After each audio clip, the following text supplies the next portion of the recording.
Hi guys, welcome to my channel, Deo Bernardino Vlog. Thank you. Hi guys, for today's video, magluluto tayo ng pakbet sa Ilocano na nilagyan ko po siya ng shrimps.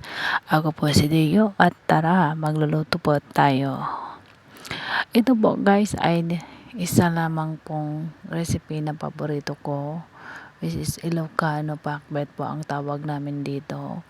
May okra po, may shrimps, tapos may kalabasa, tapos saka sitaw. Yan lang po kasi ang mga gusto kong inilalagay kong minsan. Kasi ako lang po kasi ang kumakain dahil mga amo ko po hindi kumakain.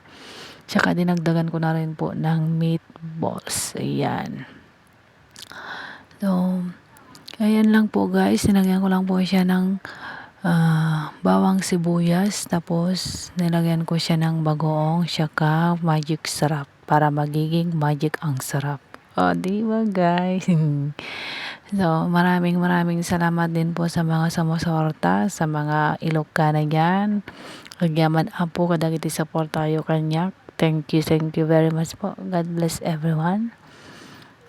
Bye-bye.